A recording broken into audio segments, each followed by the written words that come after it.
କଥା କଣ ହଉଛି ଯିଏ ବିଜୁ ଜନତା ଦଳର ନିର୍ବାଚନ ପାଇଁ ପ୍ରାର୍ଥୀ ହେଇଛନ୍ତି ସେ ସାଲେପୁରରୁ ଆସିଛନ୍ତି। ସାଲେପୁର ତାଙ୍କ କର୍ମକ୍ଷେତ୍ର, ସାନ ଭାଇ ବନ୍ଧୁ ହେବେ। ସେ କଟକ ଉପରେ ତାଙ୍କର ଅଭିଜ୍ଞତା ନାହିଁ, କଟକ ଗଳିକନ୍ଦି ସେ ବୁଲି ନାହାନ୍ତି, ତେଣୁ ତାଙ୍କୁ ବିକାଶ ଜଣା ପଡୁନାହିଁ। 2019ରେ ନିର୍ବାଚିତ ହେଲା ପରେ ଯେହେତୁ ବିଜୁ ଜନତା ଦଳ ସରକାର 25 ବର୍ଷ ହେଲା ଅଛନ୍ତି, ମୋ ପୂର୍ବରୁ 19 ବର୍ଷ ଧରି ସେମାନେ ସରକାର ଥିଲେ ଏବଂ ତାଙ୍କ ବିଧାୟକ ନିର୍ବାଚିତ କରୁଥିଲେ ଏବଂ କଟକକୁ ଅଣଦେଖା କରିଥିଲେ, ଅବିଚାର କରିଥିଲେ ବୋଲି କଟକ ସହରବାସୀ ସତର ବିପରୀତ ଦିଗରେ ଯାଇ ଆମକୁ ନିର୍ବାଚିତ କରିଥିଲେ ଏବଂ 2019-2024 ପର୍ଯ୍ୟନ୍ତ କଟକ ସହରରେ ବିକାଶ ହେଇଛି। ମୁଁ ତାର ମାଧ୍ୟମ ସାଜିଛି, ସରକାର ଯିଏ ଅଛି ସେ କାମ କରୁଛନ୍ତି। ତେଣୁ ଯଦି ତାଙ୍କରି ଲୋକ, ଶାସକ ଦଳ ଲୋକ କହୁଛନ୍ତି କଟକରେ ବିକାଶ ହେଇନାହିଁ, ତାହେଲେ ଆହୁରି ଭଲ ସୁନ୍ଦର କଥା, ଲୋକ ତାଙ୍କ ପ୍ରତ୍ୟାଖ୍ୟାନ କରିବେ। ଯଦି ସରକାର ନିଜେ ବିକାଶ କରିଛି ବୋଲି ସ୍ୱୀକାର କରୁଛି, କିଛି ଆମର କିଛି କହିବାର ନାହିଁ। ତେଣୁ ସେ ଟିକେ ବୁଲନ୍ତୁ କଟକ ସହରରେ, ଆଉ 2-4 ଦିନ 10 ଦିନ 15 ଦିନ ବୁଲିଲା ପରେ ହୁଏତ ଜାଣିପାରିବେ କୋଉ କୋଉ ଅଞ୍ଚଳରେ କଣ କାମ ହେଇଛି, କୋଉ ସାହିର ନାଁ କଣ, କୋଉ ଏରିଆରେ କୋଉଠି କାମ କରାହେଇଛି, କଣ କଣ କାମ କରାହେଇଛି, ତାଙ୍କର ଆସିବ ନଜରକୁ ଆସିବ। ମୁଁ ଅଧିକା କିଛି ତା ବିଷୟରେ କହିବାକୁ ଚାହୁଁନି। କଟକ ସହରବାସୀ ଭାବେ ଜାଣିଛନ୍ତି ଆମର ନିଷ୍ଠାକୁ, ଯେ ସେଇ ବିଜେଡି ସରକାର ଥିଲେ ଶାସନ ନେଲେ ଏବଂ 19 ବର୍ଷ ଧରି କଟକ ସହରରେ ସେ କିଛି କରିନଥିଲେ ବୋଲି କଟକ ସହରବାସୀ ଯେତେବେଳେ ସାରା ଓଡ଼ିଶାରେ ବିଜେଡି ଜିତିଲା, କଟକ ସହରରୁ ବିଜେଡିକୁ ପରାସ୍ତ କରି କଂଗ୍ରେସକୁ ଜିତେଇଥିଲେ ମହମ୍ମଦ ମୁକିମକୁ।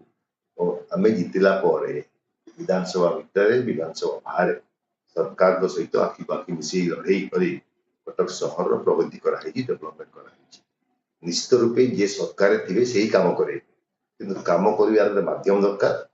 ଯେଉଁମାନେ ବିଗତ ଦିନରେ ନିର୍ବାଚିତ ହଉଥିଲେ ସେମାନେ କାମ କରିପାରିଲେ ନାହିଁ ବୋଲି କଟକ ସହରବାସୀ ତାକୁ ପ୍ରତ୍ୟାଖ୍ୟାନ କଲେ। ତେଣୁ ମୋର ଆଉ ଅଧିକା କିଛି ଏତେ କହିବାର ନାହିଁ।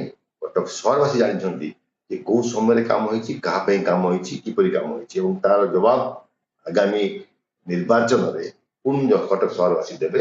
ତା ସମସ୍ତେ ସେ ଜବାବ ପାଇଲା ପରେ ଜାଣିପାରିବେ ଯେ କିଏ କଟକ ସହର ମୁଖ୍ୟ ମାଧ୍ୟମ ହେଇଥିଲା କାମ। ସାର୍ ଶୁଣିବାକୁ ମିଳୁଛି କି ଆପଣଙ୍କ ଝିଅ ଏ ବର୍ଷ ଟିକେଟ ପାଉଛନ୍ତି ବୋଲି। ଦେଖନ୍ତୁ ମୋ ଉପରେ ଗୋଟେ ଅଦାଲତି ଖଣ୍ଡା ଝୁଲୁଛି, ତେଣୁ ଯୋଉ କନଭିକ୍ସନ ହେଇଛି ମୁଁ ନିର୍ବାଚନ ଲଢିପାରିବିନି ଗାଇଡଲାଇନ।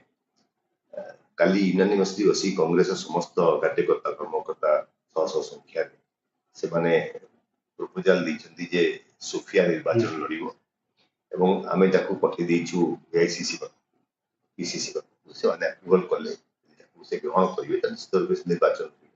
ସାର୍ ଆପଣଙ୍କୁ ଲାଗୁଛି ଯେ କଂଗ୍ରେସର ଯୋଉ ଆପଣଙ୍କର ଯୋଉ କଟକବାସୀଙ୍କ ପାଇଁ ଯୋଉ ଭଲ ପାଇବା ଅଛି, କଟକବାସୀଙ୍କର ଆପଣଙ୍କର ପାଇଁ ଯୋଉ ଭଲ ପାଇବା ଅଛି, ସେଟା ଆପଣଙ୍କ ଝିଅକୁ ମିଳିବ କି?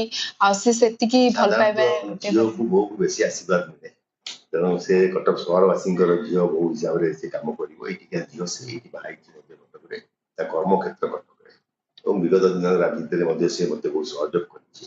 ତାକୁ ସମସ୍ତେ ଜାଣିଛନ୍ତି ସେ ଗୋଟେ ଷ୍ଟ୍ରଙ୍ଗ ଏଣ୍ଟରପ୍ରିନର, ୟଙ୍ଗ ଏଣ୍ଟରପ୍ରିନର, ଜଣେ ଲେଡି ହିସାବରେ।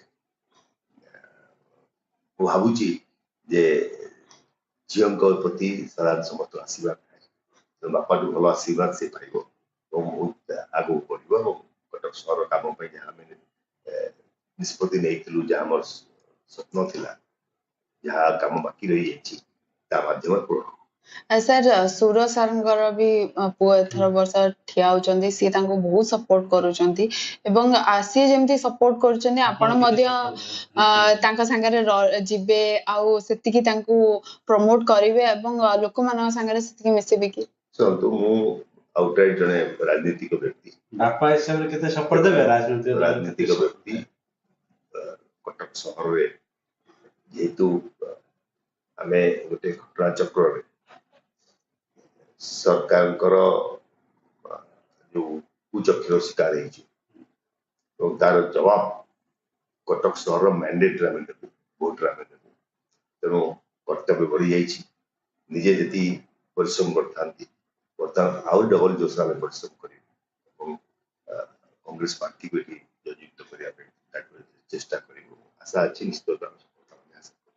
ସାର୍ ଆପଣଙ୍କ ଝିଅକୁ ଆପଣ ରାଜନୀତିଜ୍ଞ ହିସାବରେ କେତେ ସପୋର୍ଟ କରିବେ ଆଉ ବାପା ହିସାବରେ କେମିତି ସପୋର୍ଟ କରିବେ? ଦେଖନ୍ତୁ ଦୁଇଟା ଗୋଟେ ଜିନିଷ ୟାରେ ମୁଁ ରାଜନୈତିକ ବ୍ୟକ୍ତି ୟାରେ ମୁଁ ବ୍ୟବସାୟରେ ମଧ୍ୟ ଥିଲି ସେ ମଧ୍ୟ ବ୍ୟବସାୟ ଥିଲା ସେ ମଧ୍ୟ ରାଜନୀତିରେ ଆସୁଛି ଏବଂ ସପୋର୍ଟ ଦେବା ପାଇଁ ସେ ଆସୁଛି ଏଇ କରିଛନ୍ତି ମୁହୂର୍ତ୍ତରେ ତା ପ୍ରତି ଆମର ସଦିଚ୍ଛା ଭଲ ପାଇବା ତାକୁ ଆଶୀର୍ବାଦ ଦେବାର କର୍ତ୍ତବ୍ୟ ହେଉଛି ଆମର ଯାହା ହେଇପାରିବ ଧନ୍ୟବାଦ।